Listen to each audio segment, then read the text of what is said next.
International lab facility. Student-led startups. Great academic exposure. KL, deemed to be university. ఓ గర్భిణీ స్త్రీ నగ్నంగా తిరగడం ఈ ప్రాంతవాసులను భయాందోళనకు గురి చేస్తుంది. కడప నగరంలోని ఎర్రముక్కపల్లెకు సమీపాన ఉన్నటువంటి ఏదైతే బాల వికాస్ పాఠశాలకు సమీపాన ఉన్నటువంటి వీధుల్లో అర్ధరాత్రి పూట్ల 1 గంటల ప్రాంతంలో ఆమె తిరుగుతుంది. ప్రస్తుతం మనం ఇక్కడ చింతల వీధిలో ఉన్నాం. ఇదే దారి గుండా ఆమె ఇలా నగ్నంగా నడుచుకుంటూ పోతుంది. అయితే ఆ సందులో నుంచి ఏదైతే చిన్నగా ఉంటుంది ఆ వీధిలో నుంచి ఇలా చిన్నగా నడుచుకుంటూ కూడా ఇటు వెళ్తున్న పరిస్థితి. అయితే అర్ధరాత్రి 1 గంటల ప్రాంతంలో ఆమె ఇక్కడ తిరగడం కూడా పిల్లల్లో కూడా కొంత భయాందోళన వ్యక్తం అవుతుంది. ఏదైతే ఆమెకు మతి స్థిమితం లేదన్నటువంటి భావన ఓవైపు వినిపిస్తుంటే ఆమెను చూస్తే, ఆమె తీరును బట్టి చూస్తే మాత్రం ఖచ్చితంగా ఆమెకు మతి స్థిమితం ఉంటుంది.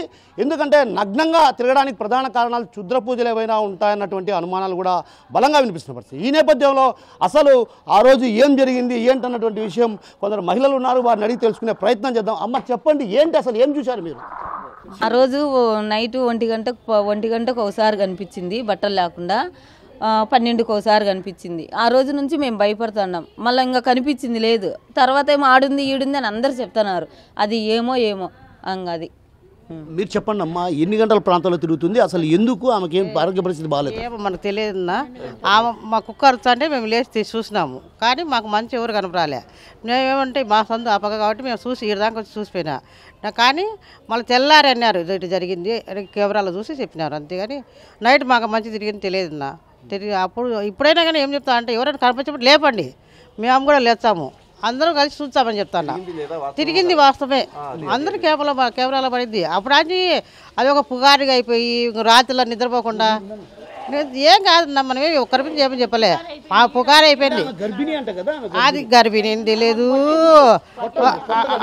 అటు కనపడుతుంది నా పొద్దు గడప, మనకేమి తెలియదు. మనిషి ఎవరైనా తెలియదు, గర్భిణి ఏం తెలియదు మనకు, అంతే. మన ఇప్పుడు ప్రతి ఒక్కరు ఏమంటారంటే అది ఆడకనిపించేది, నేను ఏం చెప్తాను అంటే ఆడకనిపించేది కనిపించేది అన్నప్పుడు లేపు, ఒకరు లేద్దాం, ఫోన్లు చేసుకుందాం, మాట్లాడదాం, చూద్దాం. ఎవరు ఆ పరిస్థితి ఏముందో, బాగాలేక చేస్తుందో, ఇబ్బంది పడి చేస్తుందో, ఏదన్నా ఎవరైనా చెప్పింటే చేస్తుందో అడుగుదామని చెప్తాను. మేము కనుక్కుందామంటాను. కనిపించింది అంటే ఏం లాభం? అది ఎవరికి కనిపిస్తుందో ఎవరు పోతున్నారు. అన్న మీరు చెప్పండి, ఓ రకంగా పిల్లల్లో కూడా భయాందోళన వ్యక్తం అవుతున్న పరిస్థితి. ఎందుకంటే అర్ధరాత్రుల పూట ఎవరన్నా బయటికి రావాలంటే కూడా భయపడాల్సిన పరిస్థితి. మహిళ నగ్నంగా తిరగడం ఒక రకంగా భయాందోళనకు గురి చేసిన పరిస్థితి. అలాంటి పరిస్థితి నేపథ్యంలో చిన్నపిల్లలు కూడా భయపడుతున్నారు అన్నటువంటి భావన ఇక్కడ వ్యక్తం అవుతుంది. కొంతమంది చెప్తున్నారు. అసలు ఏంటన్నా, ఎందుకు ఆమె ఈ అర్ధరాత్రిలో కూడా తిరుగుతుంది, ఏంటి అసలు కారణం? ఏమో తెలియదు అండి. అది మామూలుగా ఆ మటుకు వాస్తవంగా తిరగడం మటుకు గ్యారంటీ. 12:30 నుంచి 1 గంట వరకు తిరుగుతూనే ఉంది ఆమె. మన వీధిలో ఒక చిన్న కుక్క కూడా ఉంది, ఆమెతో పాటు వెంట పడింది కూడా కుక్క కూడా. అది చూసినారు పిల్లలు కూడా, సీసీ కెమెరాలో కూడా పడింది. అది మటుకు వాస్తవం. అది ఆమె ఎందుకు తిరుగుతుందో ఏమైందో మనకు తెలియదు. ఒకవేళ పిచ్చామైతే పక్క వీధి ఈ వీధి కూడా తిరగాల, ఓన్లీ ఈది ఒకటే తిరుగుతూ వచ్చింది. అది మటుకు చూసినారు చాలామంది. అంటే అటు పోయింది లేదు, ఇటు పోయింది లేదు. మన ఇది ఒకటి ఆడి నుంచి ఇటు తిరిగింది. ఆ రాత్రి సినిమాకి పోయించిన వాళ్ళు కూడా ముగ్గురు కూడా చూసినారు. వేరే వాళ్ళు ఊరికి పోతుంటే వాళ్ళ పక్క నుంచి కూడా పోయింది. అది కూడా మటుకు వాస్తవం. వాళ్ళు కూడా పలకరించారు, ఏమని గుడ్డలు ఏమన్నా కావాలంటే వాళ్ళు కూడా పలకకుండా గమ్మ పోయింది. అది మటుకు గ్యారంటీ సార్. అంటే ఒక రకంగా పిల్లలు కూడా భయపడతారు కదన్నా, అర్ధరాత్రి చాలా వరకు భయపడుతూనే ఉన్నారు పిల్లలు కూడా. బయటికి రావాలన్నా, ఆడవాళ్ళు కూడా బయటికి రావాలన్నా కానీ ఆడవాళ్ళు మామూలు లేచి ముగ్గులు వేసుకొని 5 గంటలకు లేయడం లేదు. 9 లోపే అందరూ వాకిలు చేసి పనుకుంటారు. కుక్కలు మటుకు 3 రోజుల నుంచి అరుస్తూనే ఉన్నాయి. కుక్కల మటుకు 3 రోజులు ఖచ్చితంగా గ్యారంటీగా అరుస్తూనే ఉన్నాయి ఇవి. అన్న మీరు చెప్పండి, ఆమె గర్భిణీ స్త్రీ అంటున్నారు, అదేవిధంగా ఆమెకు మతి స్థిమితం లేదని ఒక వాదన వినిపిస్తుంది. అసలు ఏంటి, మతి స్థిమితం లేని మహిళ కూడా ఇలా తిరుగుతుందా? వాళ్ళకం చూస్తుంటే మతి స్థిమితం లేని వాళ్ళకి కనిపించడం లేదు, బాగానే తిరుగుతుంది. ముందు ఎప్పుడు చూడలేదు ఆమెను కూడా మేము. ఆమె ఎవరో ఐడెంటిఫై చేయలేకపోతున్నాం, ఇంకా కొత్త ఫేసు. కాకపోతే మా పిల్లలు చాలా భయపడుతున్నారు. ఈ సంఘటన జరిగిన నుంచి పిల్లల నిద్రలో ఏడవడము, నిద్రపోకపోవడము, సరిగా స్కూల్ కూడా పోలేకపోవడము ఇలా జరుగుతుంది. పిల్లలు అయితే చాలా ఇబ్బంది పడిపోతున్నారు. ఎస్పెషల్లీ మా పిల్లలు అయితే 6 ఇయర్స్ అమ్మాయి అసలు చాలా ఎక్కువ ఏడుస్తుంది. ఈ సంఘటన జరిగినప్పటి నుంచి కూడా భయపడుతున్నది. అంటే ఇరుగు పొరుగు వాళ్ళ మాటలు విని కూడా ఆమె చూడకపోయినా సరే అదే ఊహించుకుంటూ రాత్రులు నిద్ర లేకుండా ఏడ్చడం ఇలా చేస్తూ ఉంది. చిన్నపిల్లలు అయితే చాలా సఫర్ అవుతున్నారు. అన్న మీరు ఎప్పుడు గుర్తించారు అంటే ఆమె ఈ నగ్నంగా తిరుగుతున్న విషయం ఎప్పుడు బయటపడింది, ఎప్పుడు వెలుగులోకి వచ్చింది? మేము మార్నింగ్ ఇది సీసీ కెమెరాలో దాంట్లో విజువల్లో చూడడం జరిగింది. కొంతమంది ప్రత్యక్ష సాక్షులు చూశారు, ఒకరిద్దరు ముగ్గురు. వాళ్ళకి సరిగా రెస్పాండ్ అవ్వలేదు. ఆమె నీకేం కావాలమ్మా అన్న కూడా సరిగా రెస్పాండ్ అవ్వకుండా ఆమె వెళ్ళిపోయిందంట. మొత్తానికి ఇది ఇప్పుడు ఇలాంటి సంఘటన ఎప్పుడు జరగలేదు మా వీధిలో. ప్రత్యక్షంగా చూసింది కొందరు అంటున్నారు, ఆమెను గుర్తుపట్టి ఉండొచ్చు కదా వాళ్ళు. ఎవరైనా గుర్తుపట్టడానికి ఆమె ఇక్కడ నివాసి కాదు, ఆమె కొత్తగా ఉండొచ్చు. వాళ్ళు రావడం మటుకు ఊరి నుంచి వచ్చేటప్పుడు వాళ్ళు ఏరే ఊరు వాళ్ళు బంధువర్గం పండగ వచ్చినారు. వాళ్ళు ఊరి వేదానికి వచ్చి బయటకు వచ్చినప్పుడు వాళ్ళు బైక్ చేస్తుంటే వాళ్ళ పక్కన నుంచే పోయింది. ఇంకా వేరే వాళ్ళు ఇద్దరు అందులు ఉన్నారు. అందుకంటే కొద్ది కానొచ్చి కాని రాకుండా వాళ్ళ పక్కన నుంచే పోయింది. ఏమ్మా నీకేమన్నా కావాలని చెప్పంటే పడకుండా ఆమె పక్కన నుంచే పోయింది. అది ఒకటి వాస్తవం. సో మొత్తం మీద ఏదైతే కడప నగరంలో ఉన్నటువంటి ఈ ప్రాంతంలో అంతా కూడా ఆమె ఇలా కలిగి తిరుగుతూ వెళ్తుంది. ఏదో నగ్నంగా ఇక్కడి నుంచి ఇలా వెళ్తున్నప్పటికి కూడా అటు ఎవరైతే కొందరు తారసపడినప్పటికి కూడా వారికి కూడా సమాధానం చెప్పకుండా కూడా దాటవేసిన పరిస్థితి. అయితే వారంతా కూడా ఈ ప్రాంతానికి చెందిన వారు కాకపోవటం వల్లే సమాధానం చెప్పలేదన్నటువంటి వాదన వినిపిస్తుంది. మనం చూడొచ్చు, ప్రధానంగా మనకున్నటువంటి ఆ విజువల్స్ను ఈ విజువల్స్ను బట్టి చూస్తే ఖచ్చితంగా ఇక్కడి నుంచి ఇది ఈ ప్రాంతం కూడా ఇలా రావడం జరిగింది. అయితే ఇక్కడి నుంచి వచ్చిన తర్వాత మరో 15 క్షణాల తర్వాత తిరిగి ఇదే ప్రాంతం నుంచి ఆమె ఇలా వెళ్ళడం జరిగింది. అయితే దీన్ని బట్టి చూస్తే ఒక రకంగా మతి స్థిమితం లేని మహిళ, లేకుంటే మరే ఇతర కారణాలు ఉన్నాయన్నటువంటి భావన అటు వ్యక్తమవుతున్నప్పటికీ కూడా ఏదైతే తనకు మతి స్థిమితం ఉంటుంది. ఎందుకంటే ఆ మహిళను చూస్తే, ఆ మహిళ వ్యవహరిస్తున్న తీరును బట్టి చూస్తే ఖచ్చితంగా మతి స్థిమితం ఉన్న మహిళే. అయితే ఏదో క్షుద్ర పూజలా లేకుంటే మరే ఇతర కారణాలు అన్నటువంటి విషయం పైన కూడా అటు క్షుణ్ణంగా పరిశీలించాల్సినటువంటి అవసరం ఎంతైనా ఉంది. ఎందుకంటే ఈ ప్రాంతంలో ఉన్నటువంటి ఎవరైతే చిన్నపిల్లలు ఉన్నారో చిన్నపిల్లలు తీవ్ర భయాందోళనకు గురవుతున్న పరిస్థితి, పదే ఆ విషయాన్ని తలుచుకుంటూ కూడా భయపడుతున్న పరిస్థితి. చిన్నపిల్లలు మాత్రం ఎప్పుడు భయపడి పోవాల్సినటువంటి పరిస్థితి ఉంది. అర్ధరాత్రిలో పూట నగ్నంగా తిరగడాన్ని కూడా ఒక రకంగా ఈ ప్రాంత వాసుల్లో కూడా కలవరపాటుకు గురి చేస్తుంది. మరోవైపు ఏదైతే గర్భిణీ స్త్రీగా ఉన్నటువంటి ఆ మహిళ ఎవరు ఏంటన్నటువంటి విషయం ఇప్పటికి కూడా స్పష్టత లేని పరిస్థితి. అయితే తామందరూ ప్రత్యక్షంగా కళ్ళతో చూడలేదు, కేవలం సీసీ కెమెరాలో బట్టి చూస్తే మాత్రం మహిళగా గుర్తించాం. అయితే ఆ తర్వాత ఈ సీసీ ఫుటేజ్ని కూడా ఇప్పటికే పోలీసులకు ఇవ్వడం జరిగింది. సీసీ ఫుటేజ్ని ఆధారంగా చేసుకొని పోలీసులు కూడా ఈ విషయం పైన కూడా అటు పూర్తి స్థాయిలో దర్యాప్తు కొనసాగించాల్సినటువంటి అవసరం ఉంది. మరోవైపు ఏదైతే ఈ ప్రాంతంలో భయాందోళనకు గురవుతున్న పరిస్థితి, చిన్నపిల్లలు మనం చూడొచ్చు, చిన్న పిల్లలు వీళ్ళంతా కూడా ఉదయం ఇక్కడ పెద్దలు చర్చించుకుంటున్న తరుణంలో కూడా వీరంతా విని ఒక్కసారిగా రాత్రిల పూట నిద్రలేని రాత్రులు కూడా గడుపుతున్న పరిస్థితి ఉన్నటువంటి నేపథ్యం. ఆ నేపథ్యంలోనే అటు పోలీసు అధికారులు కూడా ప్రత్యేకమైన దృష్టి సారించాల్సినటువంటి అవసరం ఉందన్నటువంటి విషయాన్ని చెప్తున్నారు. మరోవైపు ఏదైతే తాను నగ్నంగా తిరుగుతున్నటువంటి మహిళ నువ్వు ప్రత్యక్షంగా చూసినటువంటి వ్యక్తితో మాట్లాడే ప్రయత్నం చేస్తాం. అసలు ఏందన్నటువంటి విషయం అతన్ని అడిగి తెలుసుకుందాం.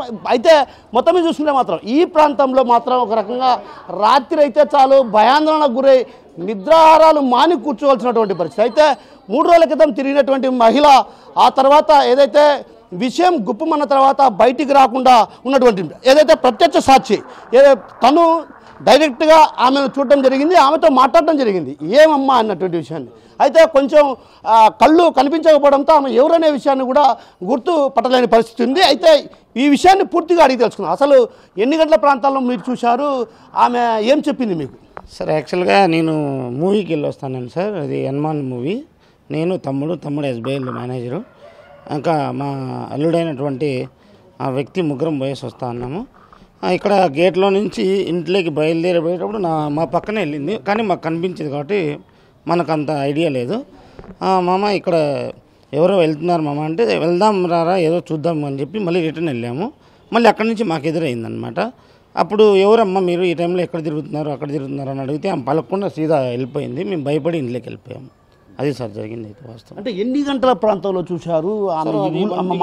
4 నిమిషాలు అట్లయితే ఉంటుంది సార్. మూవీకి వెళ్ళి వచ్చినాము. ఆమె నుంచి ఒక్క మాట కూడా రాలేదు? ఏం లేదు సార్, పిలుస్తూ ఉన్నా కానీ ఆమె ఏదో కొనుక్కుంటూ సీదా పోతా ఉంది సార్, చక్కగా వెళ్ళిపోతా వచ్చింది. అది విషయం అయితే జరిగింది. సో ఎన్ని రోజుల క్రితం చూశారు మీరు ఆమెను? సార్ ఈ మధ్య సార్ ఒక 3 days ఆ రోజు బుధవారం నైట్ అనుకుంటా సార్. అది సంక్రాంతి పండుగలోనే సార్, మరుసటి రోజు అది సార్. ఎర్మకపల్లె చింతలవీరి ఏరియా సార్ ఇది. ఎర్మకపల్లె ఇక్కడ రాముల గుడి సందులోకి ఇట్లా దయ్యంలాగా ఎవరో ఒక అమ్మ ఓళ్ళుగా తిరుగుతూ ఉంది. దానివల్ల పిల్లలు పెద్దలు అందరూ భయపడిపోతున్నారు. కంప్లైంట్ ఇచ్చినాము, వాళ్ళు వచ్చి చూస్తున్నారు, రోజు ఎంక్వైరీ వస్తున్నారు. అసలు ఎవరు మేమన్నా గుర్తుపట్టారా ఎవరు ఏంటి అనేది? ఎవరు సార్ వాళ్ళు వీళ్ళు అంటున్నారు, మేం కాదు అంటున్నారు. కానీ మాకు మా అమ్మలను ఆడవాళ్ళను బ్లేమ్ చేస్తున్నారు, మా ఇంట్లో పిల్లోళ్ళని అని వాళ్ళే రివర్స్ అంటున్నారు. కానీ వీధిలో అయితే 2-3 మీద డౌట్ ఉండదు జనాలకి, కానీ వాళ్ళు క్లారిటీ ఇంకా కాలేదు. మన సారోళ్ళు వచ్చినా అదే చెప్పినారు. ఆమె బయటకు వచ్చి ఎవరితో మాట్లాడితే కదా సార్ తెలిసేది ఆమె క్యారెక్టర్ ఏందో ఎట్లా ఏం తెలియదు కదా. ఇప్పుడు మనం పోయేదానికి ఏమంటున్నారు వాళ్ళు, ఎట్లా వస్తారు మీరు మా ఇంటికి, మా ఆడపిల్లల మీదకి మా ఇంటికి ఎట్లా బ్లేమ్ చేస్తున్నారు మీరు అంటున్నారు. మన సారోళ్ళు వచ్చినా అదే అన్నారు, ఆడపిల్లలు ఎందుకులేమా ఊరికేనే, మేము కూడా ఆలోచించి మాట్లాడతాంలే అని పోయినారు మాట్లాడి. అయితే వాళ్ళైతే రోజు ఎంక్వైరీ వస్తున్నారు. అంటే ఏ ప్రాంతం ఎన్ని గంటలు 12 1 గంట అది 12 1 గంట లోపల 2 లోపల అనుకోండి, 12 నుంచి 2 లోపల ఒకసారి అటు తిరిగి వెళ్ళిపోతారు. అంటే అక్కడ ఇక్కడ అంటున్నారు సార్, శివాలయం వీధి, పూషల వీధి, రాజు స్కూల్ ఉంది కదా అక్కడ అంటున్నారు. కానీ అక్కడైతే మాకు తెలియదు, అంటే వినడం మాత్రమే. ఇక్కడైతే కన్ఫామ్గా తిరుగుతాను. అదే సార్. సార్ నమస్తే సార్. సో మొత్తం మీద ఏదైతే సంక్రాంతి పండగ తర్వాత బుధవారం రోజు చూశాను, ఏదైతే ఆ మహిళను కూడా అడగడం జరిగింది. ఆ మహిళను అడిగితే మాత్రం తాను పలకకుండా వెళ్ళిపోయింది. ఆ తర్వాత విషయాన్ని ఇక్కడ ఉన్నటువంటి చుట్టుపక్కల వాసులతో పంచుకోవడం జరిగింది. అయితే ఏదైతే ఇక్కడ ఈ ప్రాంత వాసుల్లో కూడా ఓ రకంగా భయాందోళన, మొదట మాత్రం ఖచ్చితంగా దయ్యం అన్నటువంటి భావనతో ఉండేవాళ్ళం. అయితే దయ్యం కాదు, ప్రత్యక్షంగా తమ కళ్ళతో చూసిన తర్వాత అది మహిళే అన్నటువంటి విషయం తెలిసింది. అయితే ఈ విషయం పైన కూడా అటు కొన్ని అనుమానాలు ఉన్నాయి. అయితే అనుమానాలు ఉన్న నేపథ్యంలో కూడా వాటిపైన నివృత్తిపరిచే దిశగా అడుగులు వేయాలన్నటువంటి భావన వ్యక్తం చేస్తుంటే కొందరు కూడా గొడవ తిరుగుతున్న పరిస్థితి ఉంది. అయితే ఇలాంటి పరిస్థితి నేపథ్యంలో అటు పోలీసులు కూడా జోక్యం చేసుకోవాలి. ఎందుకంటే ఈ ప్రాంతంలో అంతా కూడా చిన్నపిల్లలు అదేవిధంగా భయాందోళనకు గురవుతున్న పరిస్థితి. ఏదైతే ఈ విషయాన్ని ఇంట్లో ప్రతి ఇంటా కూడా చర్చ కొనసాగుతున్న పరిస్థితి. ఆ చర్చ కొనసాగుతున్నటువంటి నేపథ్యంలో పిల్లలకు కూడా తెలిసి ఏందమ్మా అని అడగడం వల్ల అది దయ్యమా లేకుంటే లేకుంటే ఏందా అన్నటువంటి భయాందోళన పిల్లలు, అంటే పిల్లలకు సరైనటువంటి రీతిలో తెలియదు కాబట్టి ఏదైతే అర్ధరాత్రి ఓ మహిళ తిరగడం అది దయ్యం కావచ్చు అన్నటువంటి భావన పిల్లల్లో కనిపిస్తుంది. కానీ పెద్దల్లో మాత్రం ఖచ్చితంగా ఇది ఒక మహిళ పని అన్నటువంటి విషయం బయటపడుతున్నప్పుడు కూడా అటు పిల్లల్లో మాత్రం భయాందోళనకు గురవుతున్న పరిస్థితి. అర్ధరాత్రి కూడా ఉలికిపాటుకు గురై లేచి కూర్చుంటున్న పరిస్థితి. ఇలాంటి పరిస్థితి నేపథ్యంలో అటు పోలీస్ యంత్రాంగం కూడా ప్రత్యేకమైన దృష్టి సారించాలి. ఏదైతే సీసీ కెమెరాలో పూర్తి స్థాయిలో నిక్షిప్తమైనటువంటి ఆ మహిళకు సంబంధించినటువంటి ఆనవాళ్ళను తీసుకొని ఖచ్చితంగా ఆ మహిళ ఎవరు ఏందన్నటువంటి విషయం పైన గుర్తించి తగిన చర్యలు తీసుకోవాలన్నటువంటి వాదనలు ఇక్కడ ఉన్నటువంటి ఈ ప్రాంత వాసులు వ్యక్తం అవుతుంటే, మరోవైపు ఏదైతే క్షుద్ర పూజల కారణంగా కూడా అక్కడక్కడ కొన్ని ప్రాంతాల్లో కూడా క్షుద్ర పూజలు చేస్తూ అంటే ఒక రకంగా ఆర్థికంగా బలపడాలన్నా లేకుంటే బిడ్డ సంపూర్ణ ఆరోగ్యవంతంగా ఉండాలన్నా కూడా కొన్ని అక్కడక్కడ వింతమైనటువంటి ఆచారాలకు సాంప్రదాయాలు కొనసాగిస్తున్నపడతాయి. ఆ సాంప్రదాయాలు ఆ వింతైన ఆచారాల్లో భాగంగా ఇలా ఏమైనా చేశారన్నటువంటి భావన కూడా ఈ ప్రాంతవాసులు వ్యక్తం అవుతున్న పరిస్థితి కనిపిస్తుంది. మొత్తం మీద చూసుకున్న మాత్రం ఖచ్చితంగా ఏదైతే ఇక్కడ అర్ధరాత్రి నగ్నంగా తిరుగుతున్న మహిళ ఎవరు ఏంటన్నటువంటి విషయం అటు పూర్తి స్థాయిలో దర్యాప్తు చేయాల్సినటువంటి అవసరం బాధ్యత పోలీసులపై ఉందన్నటువంటి విషయాన్ని ఈ ప్రాంతవాసుల్లో వ్యక్తం అవుతుంది. కెమెరా పర్సన్ నాగేశ్వరరావుతో కిషోర్, RTV, కడప నుంచి. మరిన్ని వీడియోస్ కోసం ఛానల్ ని సబ్స్క్రైబ్ చేయండి, లేటెస్ట్ అప్డేట్స్ కోసం వాట్సాప్ ఛానల్ ని ఫాలో చేయండి అండ్ లింక్ డిస్క్రిప్షన్ లో ఉంది.